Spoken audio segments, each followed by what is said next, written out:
بسم اللہ الرحمن الرحیم اللہم صلی علی سیدنا و مولانا محمد مفتاح الخیر والاسرار ومغلاق الشر والظلمات وآلہ وبارک وسلم۔ سلام یہ اللہ تبارک و تعالیٰ کے ناموں میں سے ایک نام ہے جس کا معنی ہے سلامتی عطا کرنے والا۔ اور جب ہم سورہ حشر کی آخری آیات پڑھتے ہیں تو وہاں بھی السلام المؤمن المہیمن یعنی جو آخری آیات ہیں سورہ حشر کی ان میں لفظ السلام آتا ہے، جس میں اس بات کو بیان فرمایا گیا کہ اللہ تبارک و تعالیٰ کا نام سلام ہے، اور اس کا معنی یہ ہوگا کہ اللہ تبارک و تعالیٰ اپنے بندوں کو سلامتی عطا فرمانے والا ہے۔ اب اللہ تبارک و تعالیٰ نے جب حضرت آدم علیہ السلام کو پیدا فرمایا تو ارشاد فرمایا، اے آدم فرشتوں کی جماعت کے پاس جاؤ اور ان کو سلام کرو۔ بخاری شریف کی حدیث مبارکہ ہے، جب حضرت آدم علیہ السلام وہاں گئے اور فرشتوں کی جماعت کو کہا السلام علیکم،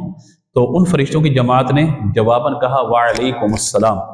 السلام علیکم کا معنی یہ ہے کہ تم پر اللہ کی طرف سے سلامتی ہو، اور وعلیکم السلام جو جواب ہے اس کا معنی بھی یہ ہے، اے سلام کرنے والے تو نے سلام کیا ہے نا، ہم پر سلامتی نازل کرنے کی دعا کی ہے، وعلیکم السلام اللہ تبارک و تعالیٰ تم پر بھی سلامتی کو نازل فرمائے۔ پھر اللہ تبارک و تعالیٰ نے فرمایا، اے آدم یہ سلام تمہاری اور تمہاری اولاد کے لیے ہے، یعنی یہاں آپ نے فرشتوں کو سلام کیا، اب آپ اپنی اولاد کو سلام کیجیے گا، اور اولاد پھر آگے دیگر لوگوں کو سلام کرتی رہے تاکہ یہ سلسلہ آگے بڑھے۔ اور اللہ تبارک و تعالیٰ کی طرف سے جو ایک شخص دوسرے کو سلام کرتا ہے اللہ تبارک و تعالیٰ اسے سلامتی بھی عطا فرماتا ہے۔ یہاں پہ تلفظ درست ہونا چاہیے، السلام علیکم، سائکم نہیں، یہ کوئی لفظ نہیں ہے، سائکم سائکم وعلیکم یہ بھی کوئی نہیں ہے، تو السلام علیکم اور پھر سامنے سے وعلیکم السلام۔ اور یہ بھی بیان فرمایا گیا کہ جب کہ تمہیں سلام کرے تو اس سے بہتر لفظوں میں اس کا جواب دو، جیسے کسی نے کہا السلام علیکم تو آپ کہیے وعلیکم السلام ورحمۃ اللہ، اس نے کہا السلام علیکم ورحمۃ اللہ تو آپ جواباً کہیے وعلیکم السلام ورحمۃ اللہ وبرکاتہ۔ تو یوں مطلب جو ہے وہ بہتر الفاظ میں سلام کا جواب دینا چاہیے۔ ہمارے یہاں جب کوئی سلام کرتا ہے تو لوگ کہتے ہیں جیتے رہو، اب جیتے رہو جواب تھوڑی ہے، یاد رکھیے سلام کرنا سنت ہے، جواب دینا واجب ہے۔ اگر سلام کرنے والا آپ کو سلام کر رہا ہے اور اگر آپ اسے جواب نہیں دے رہے بلکہ کہتے ہیں جیتے رہو، پھر کہتے ہیں ہاتھ اٹھا لیا جی بھائی یا یوں کر لیا، تو یہ جواب نہیں ہے۔ جواب اگر آپ کے کان تک سلام کی آواز آ گئی ہے نا تو اب آپ کو جواباً وعلیکم السلام ضرور کہنا چاہیے۔ صحیح مسلم حضرت ابو ہریرہ رضی اللہ تعالیٰ عنہ روایت کرتے ہیں کہ رحمت عالم صلی اللہ تعالیٰ علیہ وآلہ وسلم نے ارشاد فرمایا کہ لوگو تم جنت میں اس وقت داخل نہیں ہو سکتے جب تک کہ تم ایمان قبول نہ کرو، مومن نہ بن جاؤ، اور تمہارا ایمان اس وقت تک مکمل نہیں ہو سکتا جب تک تم لوگ آپس میں دینی اعتبار سے محبت نہ کرو۔ اور یاد رکھو میں تمہیں ایسی چیز بتاتا ہوں، اگر تم اس پر عمل کرو گے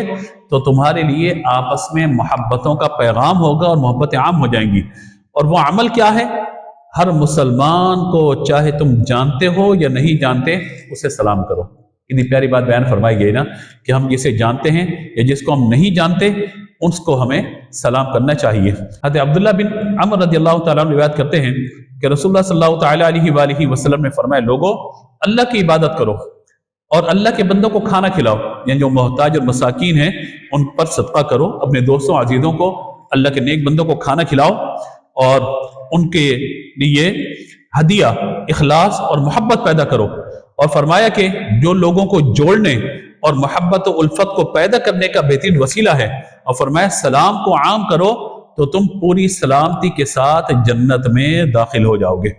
اسی طرح ترمذی کی حدیث مبارکہ ہے، فرمایا کہ جب اپنے گھروں میں داخل ہو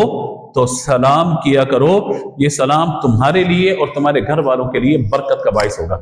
اب آئیے ایک میں آپ کو زبردست حدیث مبارکہ بیان کرتا ہوں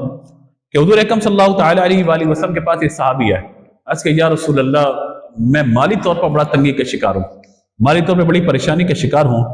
تو مجھے کچھ بتائیے کہ میں ایسا کیا کروں کہ اللہ تبارک و تعالیٰ مجھے برکت عطا فرمائے۔ ہمارے پیارے آقا صلی اللہ تعالیٰ علیہ وآلہ وسلم نے بیان فرمایا کہ جب تم گھر میں داخل ہو تو اپنے گھر والوں کو سلام کرو۔ یہ بڑا عظیم نسخہ بتا رہا ہوں آپ کو۔ آج مالی طور پہ ہم میں سے ہر بندہ پریشان ہے، جو میں آپ کو اس وقت بات عرض کرنے لگا ہوں اس کو سن لیجیے، سمجھ لیجیے، ایسی عظیم الشان یہ بات ہے کہ اگر اس پر عمل کریں پھر برکت آپ دیکھیے۔ فرمایا کہ جب تم گھر میں داخل ہو تو کہو السلام علیکم ورحمۃ اللہ وبرکاتہ، اس کے بعد اپنے نبی پر سلام بھیجو، السلام علیکم ایھا النبی ورحمۃ اللہ وبرکاتہ، اور اس کے بعد کہو بسم اللہ الرحمن الرحیم قل هو اللہ احد اللہ الصمد لم یلد ولم یولد ولم یکن لہ کفوا احد۔ جب تم یہ 3 عمل کرو گے، جب گھر میں داخل ہو گھر والوں کو سلام کرو، پھر نبی پاک علیہ الصلوۃ والسلام پہ سلام بھیجو، اور تیسری بات کیا ہے کہ سورہ اخلاص کی تلاوت کرو، قل اللہ احد سورت کی تلاوت کرو گے، اللہ تبارک و تعالیٰ تمہیں اس کی برکتیں عطا فرمائے گا اور تمہیں کثیر مال و دولت بھی عطا فرمائے گا۔ وہ صحابی کہتے ہیں کہ میں نے اس عمل کو کرنا شروع کیا، جیسے گھر میں داخل ہوتا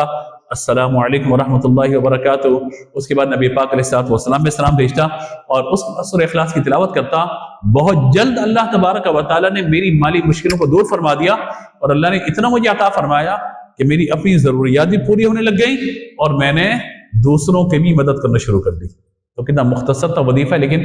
برکت اس کی دیکھیے کیا ہے کیا نہیں ہے۔ تو لہذا آج ہم یہ دیکھتے ہیں کہ ہم نے سلام کرنا چھوڑ دیا، ایک دوسرے کو سلامتی کی دعا دینا چھوڑ دی۔ کوشش کرنی چاہیے زیادہ سے زیادہ سلام کو عام کریں، ایک دوسرے کے ساتھ محبت کا برتاؤ رکھیں اور ایک دوسرے کے ساتھ ملنے کی کوشش کریں۔ آخری پیغام کے طور پہ بات دیکھیے، ہم کہیں سے جا رہے ہوں، سلام کریں کسی کو،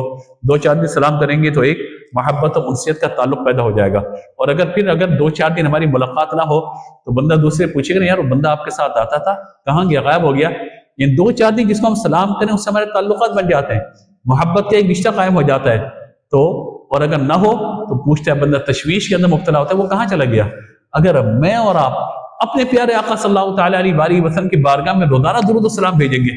آج اس نام سے نام پہنچا، فلاں شخص نے حضور آپ کی بارگاہ میں درود بھی پیش کیا اور سلام بھی پیش کیا، کل بھی پہنچا، پھر پہنچا، لیکن کبھی ایسا ہوا کہ نہیں پہنچا؟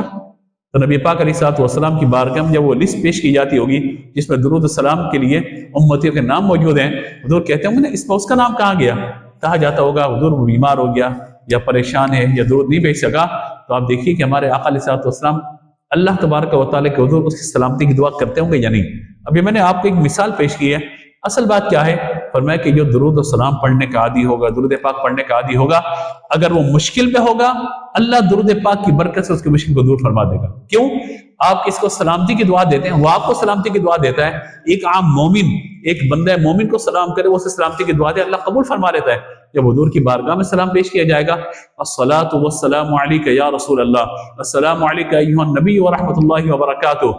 تو جب یہ باتیں، یہ سلام، یہ صیغے حضور کی بارگاہ میں پیش کیے جائیں گے تو حضور جب رحمت کی دعا کریں گے، سلامتی کی دعا کریں گے، بتائیے ایمان والے کو کتنی برکتیں حاصل ہوگی۔ تو دنیا کے اعتبار سے ہم سلام کو عام کریں، لیکن ہمیں اپنے پیارے آقا علیہ الصلوۃ والسلام سے بھی تعلق مضبوط کرنے کے لیے